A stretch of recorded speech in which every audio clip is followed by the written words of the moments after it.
대만의 명운이 바람 앞에 촛불 같습니다. 미군과 중국군이 대만 앞바다에서 대치했다는 소식은 이제 더 이상 놀랍지도 않을 정도로 자주 들려오고, 얼마 전에는 중국군이 대만을 정조준하고 동부정구의 노후 전투기들을 신형으로 싹 교체하기도 했죠.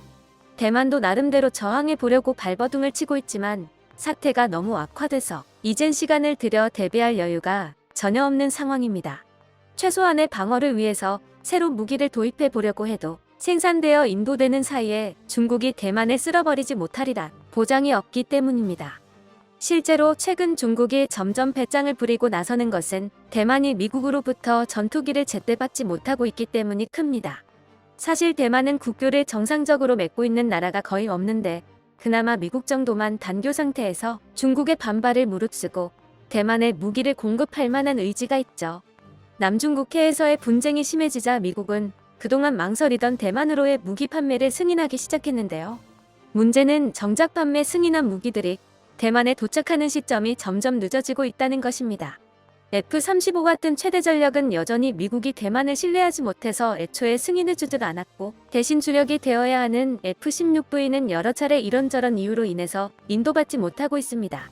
이에 대만은 미국 밖으로도 시선을 돌려보고 있는데요. 이들의 눈에 띈 것이 바로 한국입니다. 대만이 한국의 방산 그 자체를 부러워하는 것은 하루 이틀 일이 아니지만 그래도 자존심이 허락하지 않아서 한국 무기를 사오자는 이야기는 잘 나오지 않았습니다. 하지만 이젠 더 이상 자존심을 내세울 수가 없는 긴박한 상황이 되어버렸고, 대만의 전문가들은 진지하게 한국 무기의 도입을 논의하는 단계에 도달했습니다. 한국이 대만에 무기를 팔아주느냐는 별개의 문제지만 대만이 살 수 있는지도 미지수인 무기를 가지고 김칫국을 마시는 것은 미국 무기에 의존하던 시절부터의 유구한 전통이니 잠시 미뤄두기로 하고요.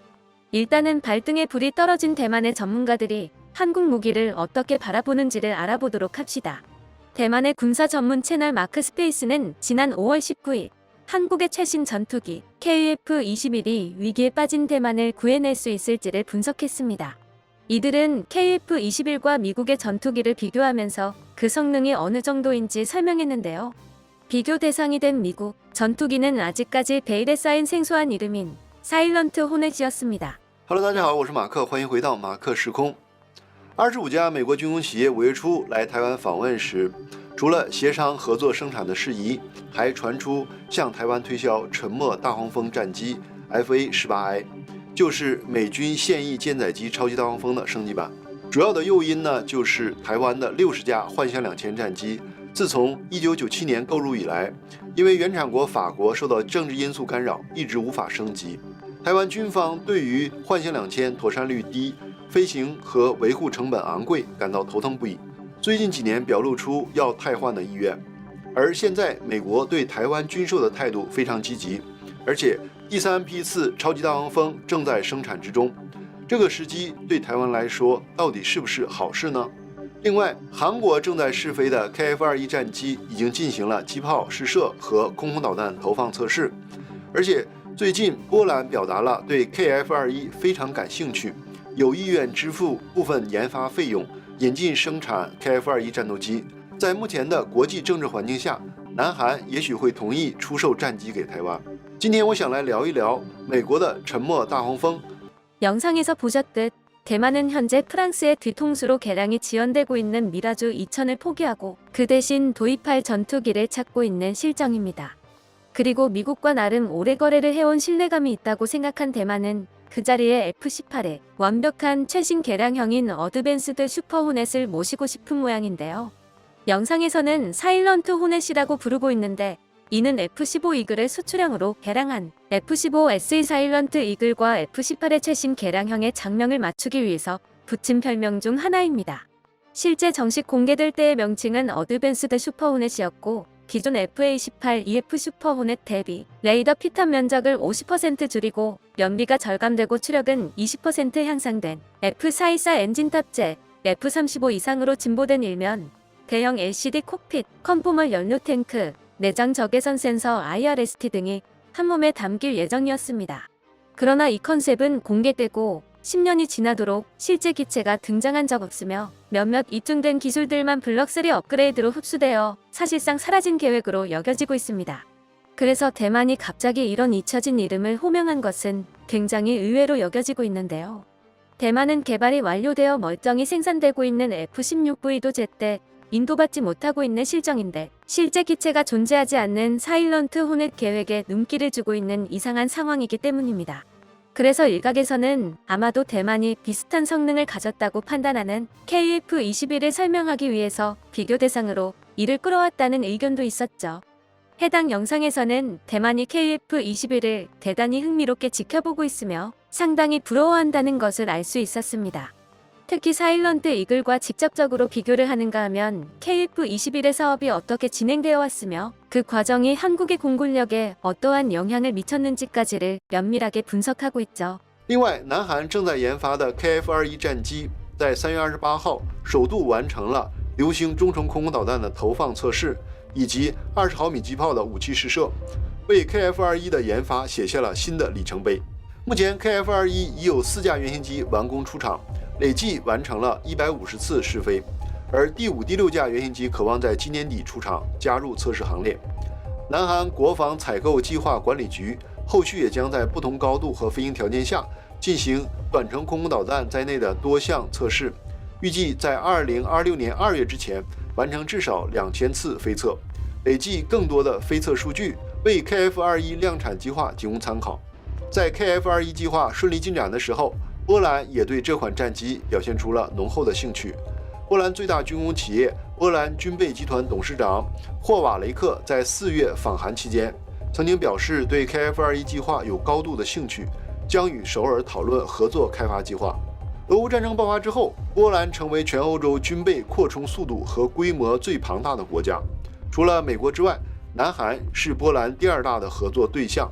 波兰与南韩在2022年签下了高达145亿美元的武器订单，购买南韩的1000辆 K2 黑豹主战坦克、690辆 K9 自走炮和48架 FA-50战机。波兰后来又向南韩订购了300多门 K239多管火箭系统。波兰这次向南韩表示有意愿在2026年左右正式加入 KF-21计划。如果开发进度顺利的话，那个时候 KF-21已经进入了量产阶段。而目前两国正在讨论经费付款等相关问题。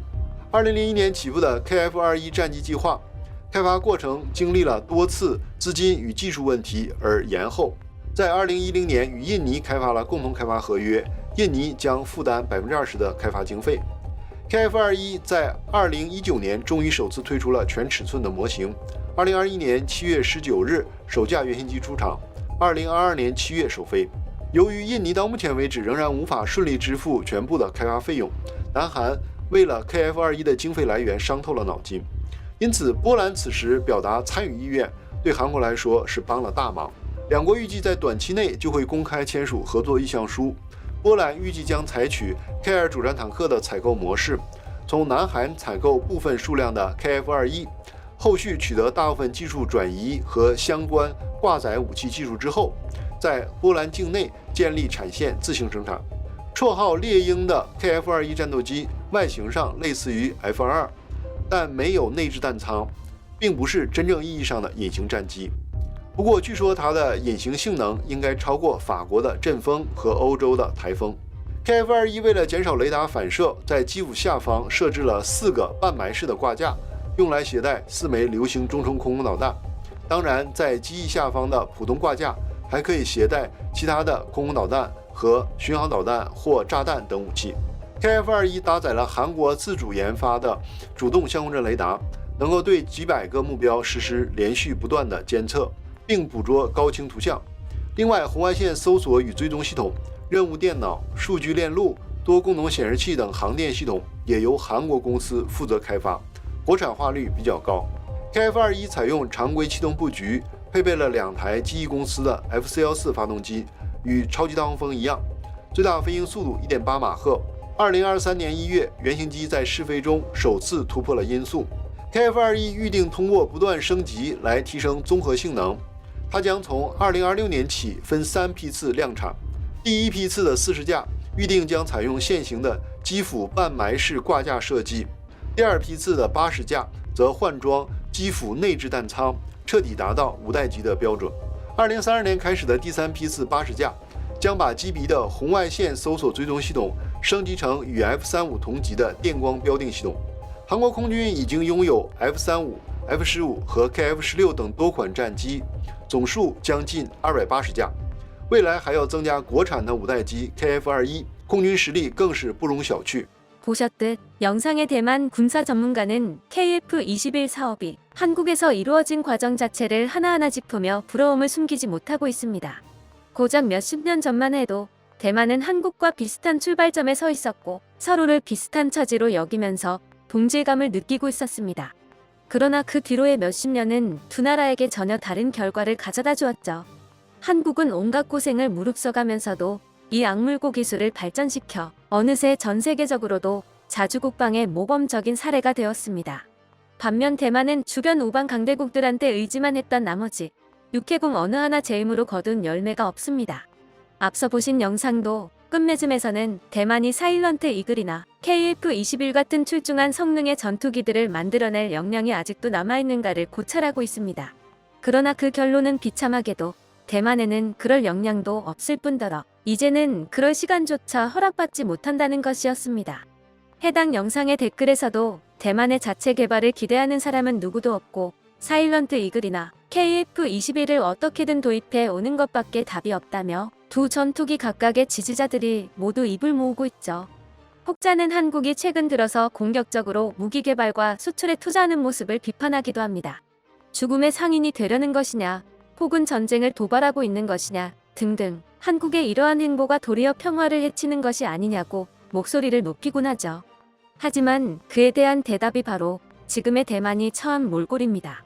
다른 나라의 힘을 빌리지 않으면 제 몸 하나 지키지 못하는 비참함. 자주국방은 이런 꼴을 당하지 않기 위해서 필요한 것입니다. 무엇보다 길을 잘못 들어 지금의 상황에 처한 대만이 한국을 몹시 부러워하고 있다는 것이 그 증거죠. 앞으로도 한국이 흔들리지 않는 신념으로 완전한 자주국방을 이룩하는 순간까지 멈추지 말았으면 좋겠습니다. 끝까지 시청해주셔서 감사합니다.